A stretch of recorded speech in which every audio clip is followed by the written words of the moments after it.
Selamat siang, Ibu Bapak dosen. Kami kelompok 2 akan mempresentasikan mengenai manual SJH atau Sistem Jaminan Halal dari PT Bakso Terjal atau Bakso Terjamin Halal. Berikut ada logo kami dan ada nama anggota kelompok kami. Di Indonesia, sebagian besar itu beragama Muslim, sehingga amat sangat penting di setiap makanan, di setiap produk makanan, di setiap perusahaan itu untuk memiliki sertifikasi halal ataupun logo halal. Nah, apa itu halal? Halal diartikan sebagai sesuatu yang diizinkan. Makanan halal itu didasarkan pada cara yang baik dan sah dalam proses mendapatkannya, seperti dari mana bahan baku itu berasal, bagaimana proses itu dilakukan sampai di tangan konsumen. Sertifikat halal di Indonesia itu dikeluarkan oleh MUI atau Majelis Ulama Indonesia untuk menyatakan kehalalan suatu produk sesuai dengan syariat Islam. Dengan cara ini mereka juga melakukan pengujian-pengujian untuk mendapatkan sertifikat tersebut. Nah, sertifikat halal itu adalah syarat untuk mendapatkan izin pencantuman label halal pada kemasan produk dari instansi pemerintah yang berwenang. Sehingga ketika suatu produk makanan atau suatu perusahaan sudah memiliki sertifikat dan logo halal, itu dipastikan para konsumennya akan merasa aman dan akan lebih percaya terhadap produk tersebut karena sudah terjamin untuk kualitas dan kehalalannya. Sertifikat halal ini berlaku selama 4 tahun dan untuk memperpanjangnya itu harus dipersiapkan 3 bulan sebelum masa berlakunya habis. Berikut adalah tujuan dan ruang lingkupnya. Manual SJH disusun untuk menjadi pedoman dalam penerapan SJH di tempat makan, dalam rangka menjaga kesinambungan proses produksi halal sesuai dengan persyaratan LPPOM MUI. Ruang lingkupnya itu untuk menjadikan panduan implementasi SJH di PT Bakso Terjal yang dibuat berdasarkan HAS 23.000, yaitu persyaratan sertifikasi halal, dan HAS 23.301, yaitu pedoman penyusunan manual SJH di industri pengolahan. Nama perusahaan kami adalah PT Bakso Terjal. PT Bakso Terjal ini merupakan pabrik yang bergerak di bidang produksi daging sapi olahan dari dari daging sapi mentah menjadi bakso. Perusahaan kami memiliki alamat di Jalan Pandawa nomor 1 Serang, Banten, Indonesia.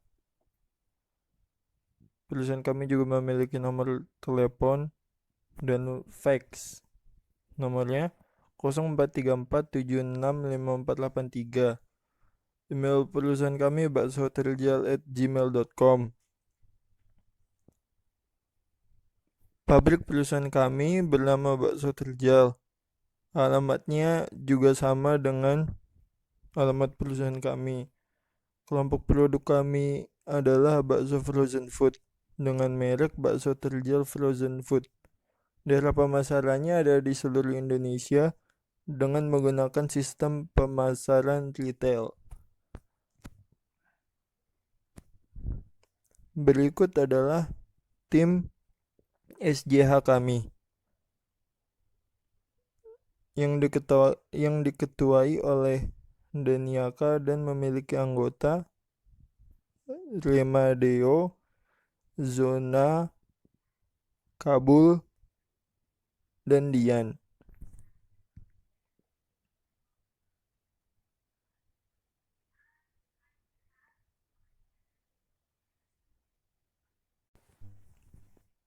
Perusahaan kami memiliki beberapa supplier untuk memberikan kami bahan-bahan yang akan kami olah, yaitu ada dari PT Santosa Agrindo, PT Bumisari Prima, PT Mawar Jaya, PT Putrana Semandiri, PT Sasa Inti, dan PT Sel Jadang. Kami menggunakan bahan daging sapi yang didapat dari PT Santosa Agrindo dengan lembaga penerbit SH LPPOM MUI dengan masa berlaku sampai 2021 Bahan tersebut berupa alami. Kami juga memakai tepung tapioka dari PT Bumi Sari Prima yang memiliki sertifikat halal hasil terbitan LP POM UI berlaku sampai tahun 2020. Bahan berupa bahan alami. Kami juga menggunakan garam dari PT Mawar Jaya yang sudah memiliki sertifikat halal terbitan LP POM MUI masa berlaku sampai tahun 2020. Bahan berupa bahan alami. Kami juga menggunakan merica halus dan bawang putih dari PT Putra Nasa Mandiri yang sudah memiliki sertifikat halal terbitan LP POM MUI berlaku sampai tahun 2020 bersifat alami. Kami juga menggunakan beberapa bahan kimia seperti MSG sebagai penguat rasa yang didapat dari PT Sasa Inti yang sudah memiliki sertifikat halal terbitan LP POM MUI berlaku sampai tahun 2020. Kami juga menggunakan penstabil berupa sodium tripolifosfat dan pengawet natrium nitrit dari PT Shell Jedang di Jakarta Selatan yang sudah memiliki sertifikat halal terbitan LP POM MUI berlaku sampai tahun 2020. Daftar bahan tersebut dibuat oleh Ketua Tim Manajemen Halal, yaitu Hidayatul Aziz, disahkan oleh pimpinan perusahaan, yaitu Daniaka Gultom, disetujui Direktur LP POM MUI, Aziz Nur Iksan. Baik, selanjutnya untuk uraian proses kegiatan SJH ini dapat disusun secara terperinci sebagai berikut. Yang pertama adalah pembersihan lemak dan pencucian daging, mana proses ini yaitu pembersihan dan pencucian dilakukan untuk menghilangkan kotoran yang menempel pada daging, sehingga salah satu proses ini mendukung SCH yang akan dilakukan. Yang kedua yaitu penggilingan daging pertama dan kedua, di mana penggilingan kedua merupakan penggilingan yang ditambahkan dengan bumbu, di mana proses ini penggilingan daging pertama yaitu daging sapi digiling menggunakan mesin penggiling yang kemudian dilakukan penambahan bumbu bakso. Yang harus diperhatikan dalam proses ini yaitu suhunya harus di bawah 20 derajat Celcius atau biasanya dengan 16 derajat Celcius. Dengan kata lain, untuk memastikan suhunya di bawah 20 derajat Celcius, maka proses ini biasanya ditambahkan dengan penambahan es batu dalam penggilingan. Dan waktu penggilingan yang disarankan maksimal 7 menit. Proses yang ketiga yaitu pembentukan adonan, di mana proses ini bakso dibuat dengan mesin otomatis sehingga mendapatkan adonan yang kalis sesuai dengan ketentuan dan tekstur dari adonan bakso itu tersebut. Proses selanjutnya yaitu perebusan bakso, di mana proses ini yaitu pemanasan awal yang dilakukan dengan menggunakan suhu 60-80 derajat, yang tujuannya yaitu untuk mengeraskan bagian luar dari bakso tersebut. Selanjutnya, setelah perebusan awal, kemudian bakso tersebut dimasak menggunakan suhu air 100 derajat Celcius agar mendapatkan kematangan yang sempurna sesuai dengan karakteristik bakso. Proses selanjutnya yaitu proses yang kelima, yaitu penirisan bakso, Setelah bakso direbus, kemudian ditiriskan menggunakan mesin agar lebih cepat. Proses selanjutnya yaitu pengemasan, mana kemasan yang diberi label dan dicek produk yang cacat atau yang mengalami penyimpangan.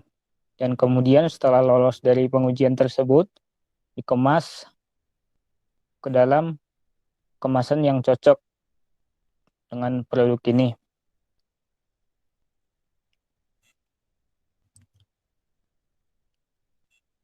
Selanjutnya itu perencanaan pelatihan. Untuk mendapatkan SCH ini, diperlukan adanya pelatihan bagi setiap personil yang bertanggung jawab dan berkaitan dengan proses produksi di perusahaan tersebut.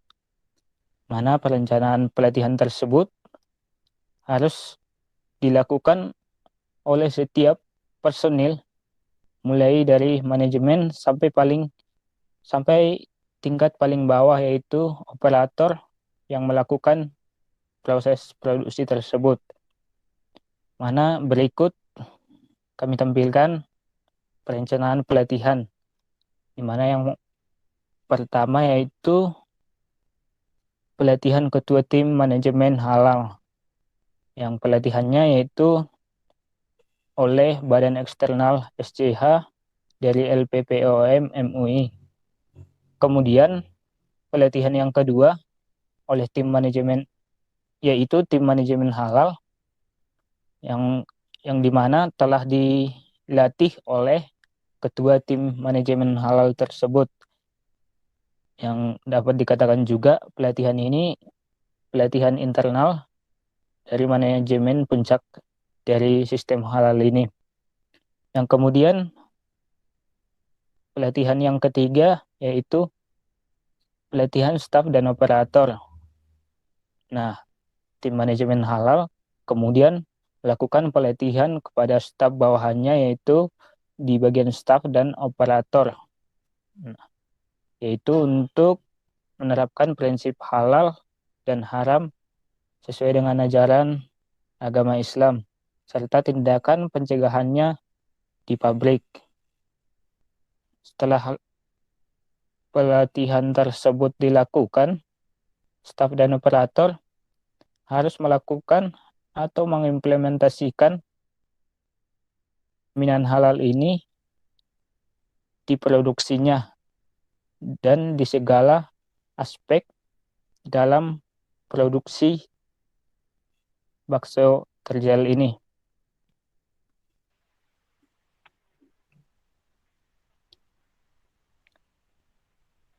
Selanjutnya ada buku catatan pembelian bahan. Nah, salah satu persyaratan dari SCH ini yaitu dari bahan baku. Bahan baku yang diterima harus memenuhi syariat-syariat tentang kehalalan ini, di mana bahan baku yang ada dalam pembuatan bakso ini yaitu daging sapi, tepung, bumbu seperti garam, merica, dan bawang putih. Ada penguat rasa yang digunakan yaitu mononatrium glutamat, ada penstabil yaitu digunakan sodium triopolifosfat, dan pengawet yaitu natrium nitrit. Nah, di mana bahan baku ini harus dilakukan pengecekan kembali agar dapat digunakan dan lolos ke bagian produksi bakso terjal ini. Selanjutnya, form pemeriksaan bahan datang. Nah, bahan yang digunakan pada bakso terjal ini adalah bahan yang terdaftar atau bahan yang disetujui oleh LPPOM MUI, sehingga akan menghasilkan jaminan mutu produk yang dipercaya oleh konsumen. Sebelum bahan itu datang dan digunakan, perusahaan kami memeriksa kesesuaian antara informasi yang ada di label kemasan bahan dengan informasi yang tercantum. Kemudian penyimpanan bahan ini juga digunakan juga diterapkan, yaitu dengan disimpan di tempat yang menjamin bebas dari kontaminasi, sehingga segala sesuatu yang haram dan najis itu tidak ada di produk ini. Yang pertama itu ada daging sapi, tepung tapioka, garam, merica halus, bawang putih, kemudian penguat rasa, penstabil, dan pengawet. Setelah dilakukan pemeriksaan, daftar bahan yang disetujui itu sesuai dengan LPUM MUI dan diketahui oleh KHI-nya. Kemudian dilanjutkan dengan daftar pertanyaan untuk audit internal. Pada perusahaan ini kami akan melaksanakan audit internal, di mana audit internal ini bertujuan untuk menilai secara mandiri pelaksanaan sistem jaminan halal di perusahaan, sehingga kami dapat mengetahui kekurangan pelaksanaan SDH ini. Dan sebelum melakukan pertanyaan, adanya ketentuan-ketentuan sebelum melakukan audit internal. Yang pertama itu adalah audit internal dilakukan secara terjadwal, secara terinci, dan sehingga tidak ada bentrokan yang terjadi saat audit.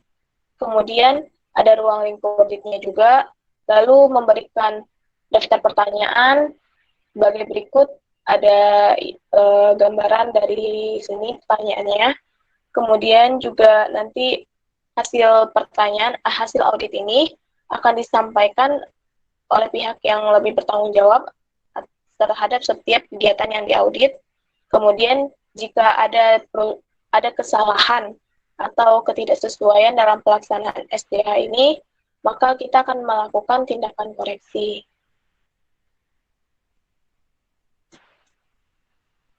Kemudian dilanjutkan dengan analisis kehalalan bahan.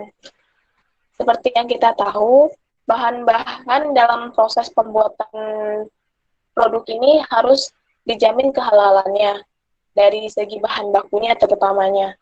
Pertama itu adalah daging sapi. Daging sapi ini dijamin kehalalannya dari proses penyembelihannya dan proses produksinya.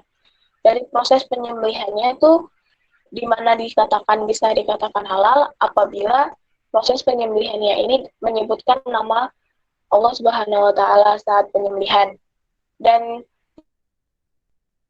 tidak memotong 3 saluran penting, yaitu pernapasan, makanan, dan pembuluh darah.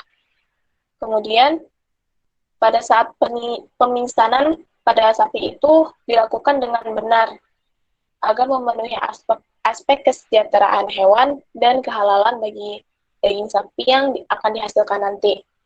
Kemudian ada bahan keduanya itu ada tepung tapioka, di mana produk ini berasal dari bahan nabati melalui proses fisik tanpa penambahan bahan atau dengan penambahan bahan adiktif yang umumnya merupakan bahan kimia. Yang ketiga itu ada mononatrium glutamat atau MSG, di mana bahan yang diproduksi dalam skala industri secara mikrobial dengan media pertumbuhan bakteri. Salah satu media fermentasi yang digunakan adalah bahan-bahan yang mengandung protein. Protein ini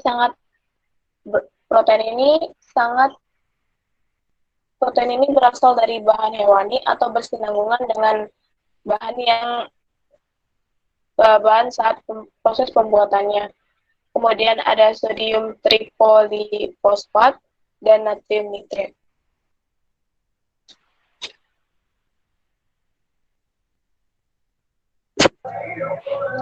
Kemudian selanjutnya ada pohon keputusan titik kritis. Pada proses produksi pangan, terdiri dari beberapa tahap, baik yang sederhana maupun yang kompleks. Nah, setiap penambahan selama proses produksi harus memiliki asal-usul bahan yang jelas. Nah, bahan yang digunakan selama proses produksi digolongkan menjadi beberapa kelompok.